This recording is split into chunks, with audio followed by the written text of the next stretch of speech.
Okay, now we have him at left tackle. Okay, so first 13 right tackle, or yeah, first 13 plays right tackle, and obviously the tackle over or the extra tackle. 14 through 37 are left tackle. Okay, so here he is. First game starting or coming in is the Cardinals game. He does this well for sure in terms of like overtaking blocks. He has good eyes in terms of, hey, okay, I'm setting to the edge rusher. Edge rusher disappears here. I'm going to immediately work back to the inside, power step to the inside, get my hands on the defensive tackle, right hand in the inside, left hand outside, which when you do that quickly, what does that allow Simpson to do? Now that allows Simpson, and it's a chain effect, to go work down the line of scrimmage, right? So if this is delayed, Simpson picks this up for longer. He's not quick to help out Tippmann, but because he's there so quickly, Simpson's okay. He's got my block. Let me go help out my guy. Bang, he's there. So good job. Good job. Again, immediately getting into the set, power step, get over, aggressive hands, overtake that block, stay attached. Good job. Good job. Good, just good knowledge there. Good, urgency. It's good urgency play. Fake punch. Okay. Your left tackle.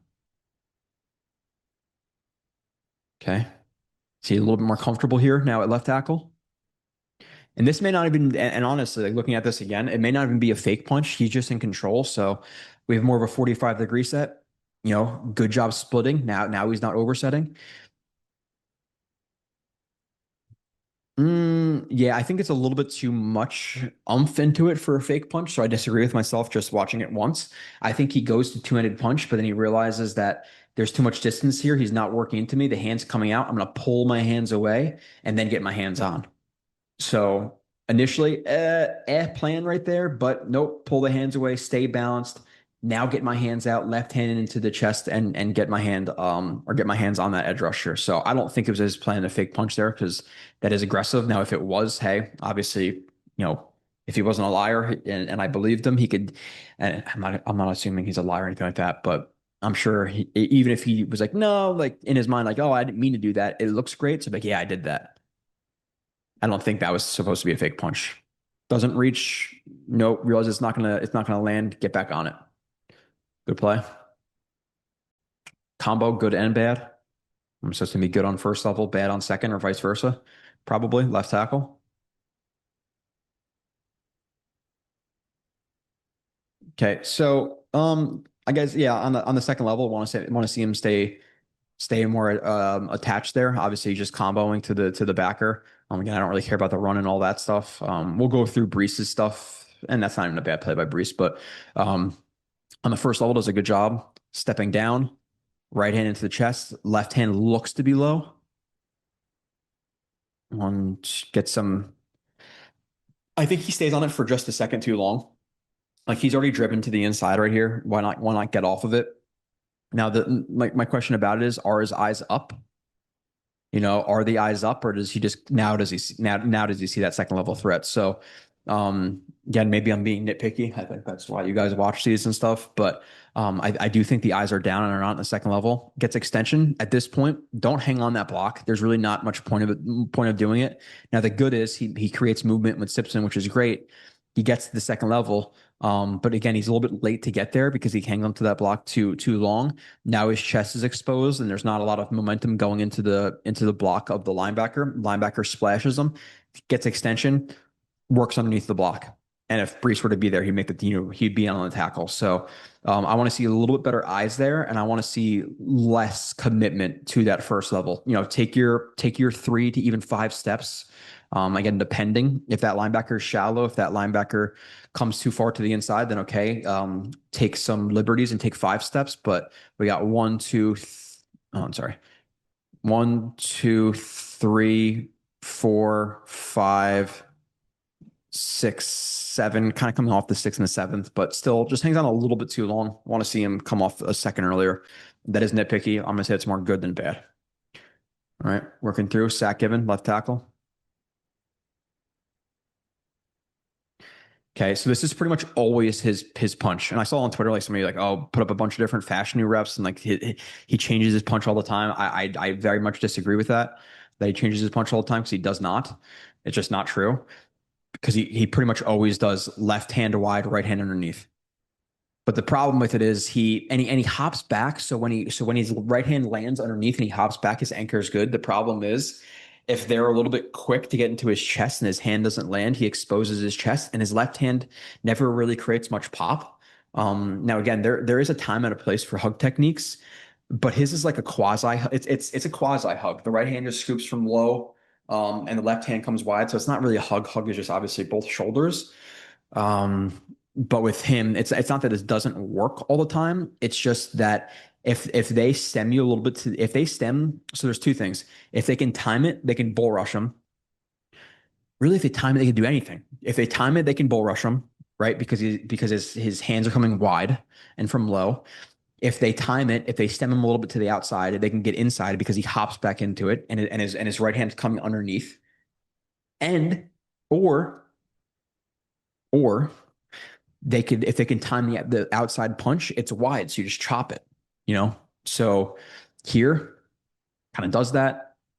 Left hand wide, right hand underneath, times the rip, rips the outside hand because it's not strong. There's really not a strong point of contact on the bicep, shoulder there. Works past that arm, and now he's there for the sack on Rogers.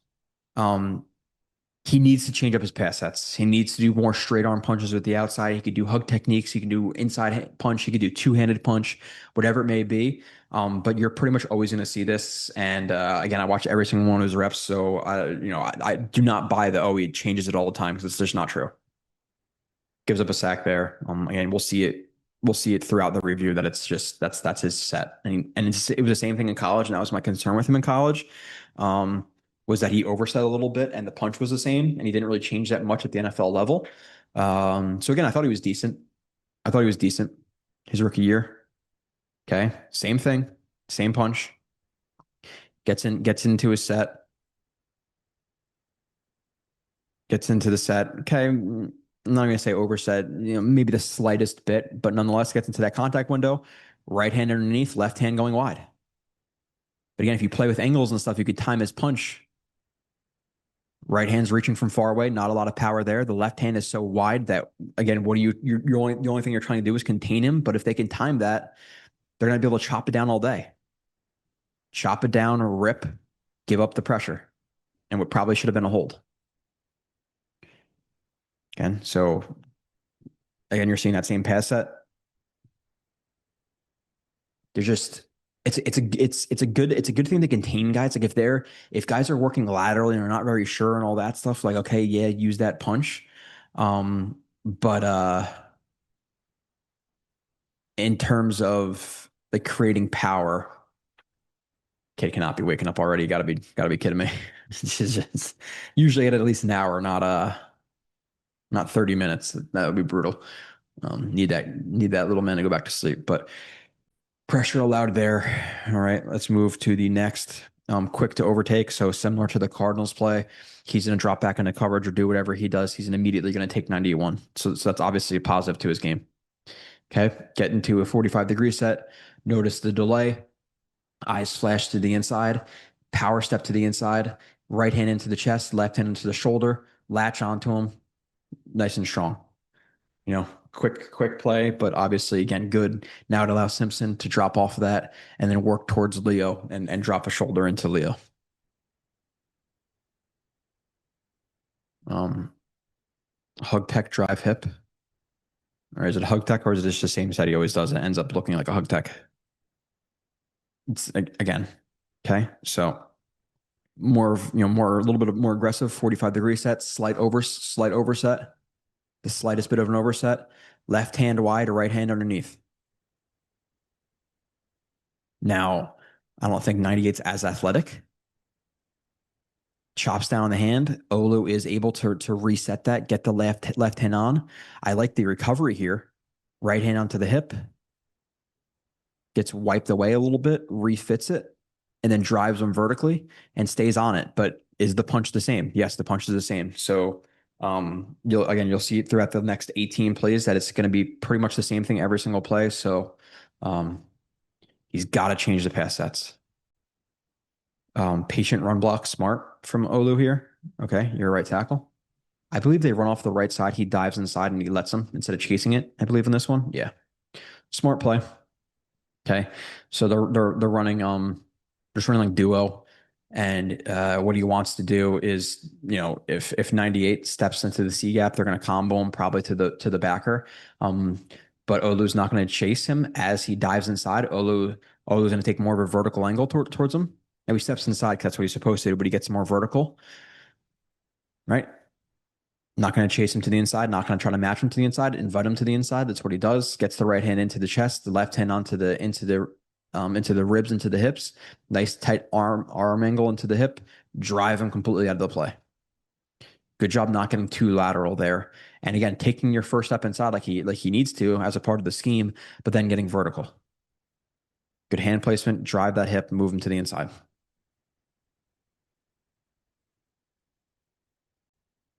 Oh, not good. Terrible run angle. I don't usually throw words around like that, so this is going to be bad. If I had to bet just based on the set, inside to out, too flat. Let's see. Yeah, that's bad. Okay. Again, just knowledge of scheme.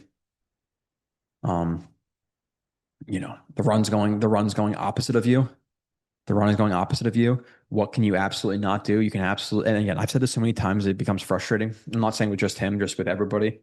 And I repeat myself a lot, but there's a reason because you guys kind of see at this point, like, hey, when they do what I'm saying, it's like it tends to work out more, and not just being like if that sounds like makes you sound like a stuck up douche. I don't think it does because you guys have seen enough examples of this that when the run's going opposite, you want to work, if anything, vertical to outside. And again, you don't want to be so segmented, straight vertical to outside, but you want to make sure at the worst case scenario, he's beating you vertically here.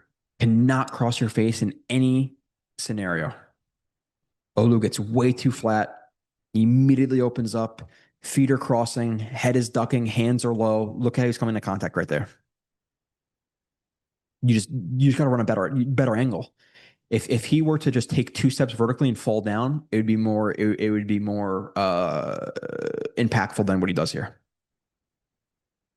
That's a terrible run block. Just knowledge. You got to be better than that. Hold. Okay. Left tackle.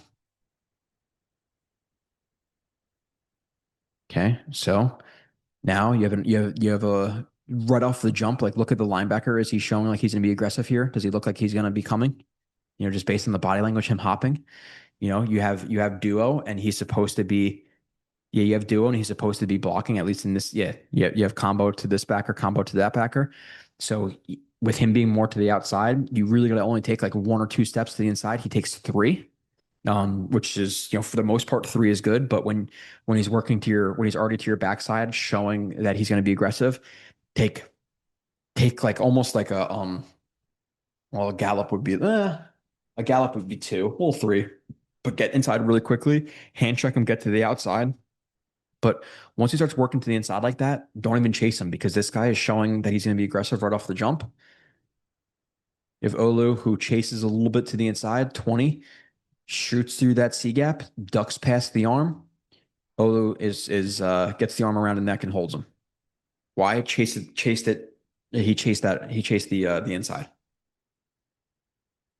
Yeah, and if you are going to chase the inside, get there with a lot of tempo. It's a little bit slowed there. Like if you're going to try to chase him inside, get there really, really quick so you don't have to jump to the outside like that. But I wouldn't even chase at that point. Once he starts going to the inside, specifically once you see that linebacker a little bit tighter and showing aggression, no.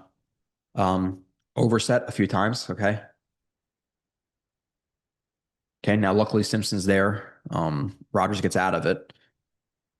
And now I'm not sure, and this isn't a Davis review. I'll be transparent here. I'm not sure if Dave, like, it's hard to tell. No, he dropped that. I think he gets forced out of bounds. So it would have been a catch anyway, I think. Um, but it's between his arms anyway. So you want to see Davis track that ball better. But nonetheless, Olu. Okay. So 45-degree set, overset, right? Want to split that crotch. So if you're going to take 1, 2, and then run the feet, he'd probably be fine. But there's an extra shuffle in there. Guy crosses his face. chop slash club rip. Simpson goes to help him out, but he bull rushes past him too. Can't overset.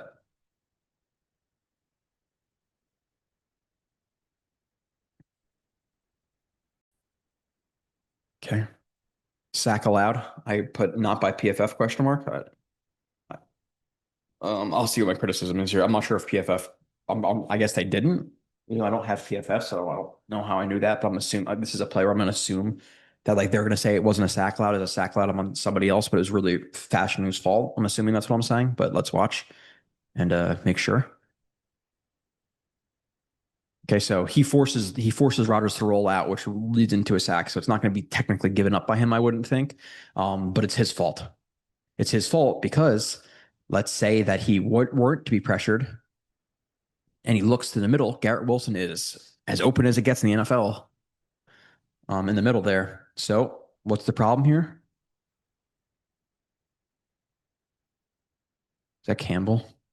Stems him to the inside, then beats him outside. It's a really good in terms of stemming. That's a great play by Campbell. You could tell he's just a vet there, just based on how he played that. It's an awesome rush, to be honest. So I don't think it's the worst play by Fashanu. The problem is here. I want to see him. I want to see him be a little bit more like not deliberate with his hands, but more forceful and less huggy. Because like the right hand, I think it goes to land into the chest, but I don't think he gets strong contact. I think it lands low. So the hands land low, they land high sometimes, they land wide. So he shuffles to the inside, but I want to see him stay better balanced here. His base is very wide. It's gonna be hard for him to adjust here. So I just want to see him be more control of his feet, more confidence in his lower half, and also more confident in his hands because you have a situation right here where if he were to shuffle inside with a little bit better base and have his hands on guard instead of dropped, which again just on guard instead of dropped, his right hand could probably land into the chest with more force, and then Campbell's not able to get outside. Club arm over, he gets the pressure on Rodgers, forces him into a sack with Garrett Wilson wide open. Okay, so in my mind, that's a sack given up by Fashanu. Hold. Okay. This isn't a great review. Again, this is why I'm saying like 15 to 20 range for him as a tackle. Like people are like, oh, he's near the top 10 already. That's a little crazy. I think he's really closer to the 20th than probably the 15th. Maybe even a little bit lower. But again, he's a young dude. He has to change his sets too. Okay, so the hold comes late there. Now I don't mind the initial set here because it's a play action and he jumps on him. So when you jump on a guy like this and he's not able to create a lot of momentum and you hug him, okay, cool, because he's not able to he's not generating force into you really because he just took a step or two, right? So when you jump on him quick in your hug technique, awesome. I'll take that, right? So jump sets him because it's a run fake, gets hands wide.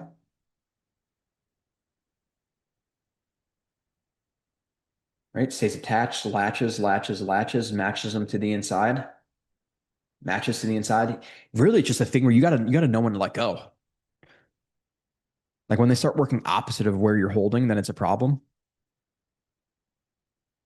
I like the set. I like the hug technique here. I like the grip. I like them matching. I like them matching. Good, relatively good base. Matching to the inside, also good. But when he spins to the outside like this, you gotta let him go. That's just a rookie mistake. At this point, the ref's gonna call it.